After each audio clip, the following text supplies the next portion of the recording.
Қайырлы күн, құрметті оқушылар. Біз 160 беттегі 10-шы есепті қарап өтейік, иә?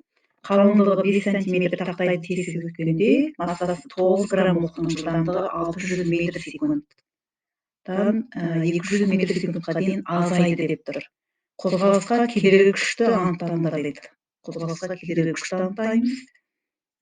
Қалай анықтау керекпіз? Енді бұл есептің шартына қарап отырсақ, қалыңдығы міне 5 сантиметр тақтайдан оқтың массасы 9 грамм болған. Бастапқыда шпильді тесіп өткенге дейінгі жылдамдығы әрине жоғары болады да, тақтайға тигеннен қайтеді, жылдамдығы азаяды, иә? Халықаралық бүктер жүйесі бойынша айландырып алдық, міне. Енді кедергі дегенді біз білеміз, иә? Кедергі күш, екі өріс күші. Ол қашанда қозғалыстың бағытына қарама-қарсы болады, иә? Енді энергия бізде жылдамдығы екі рет өзгеріп тұрғаннан кейін, әрине кинетикалық энергияның өзгерісін анықтау керекпіз. Жалпы энергиялардың өзгерісі ол бізде жұмысты береді. Ол үшін біз жеке шығарып алайық қане. Е кинетикалық энергияның өзгерісін анықтау үшін балалар міне қараңыздар. Е кинетикалық 2 минус Е кинетикалық 1 формула, е? М2 В 2-ның квадраты бөлінген 2 бөлінген М В 1-дің квадраты бөлінген 2.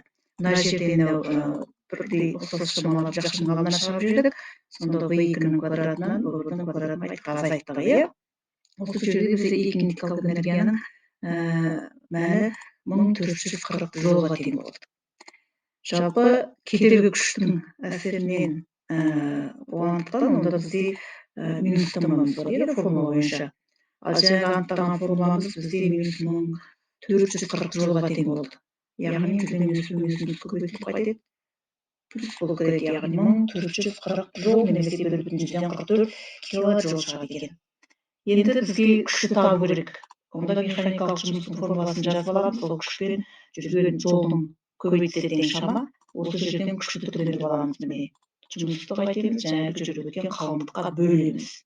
Сонда бізде 228.800 ньютон шығады екен. Яғни жаңағы қозғалысқа кедергі жасайтын күштің мәні 28 кило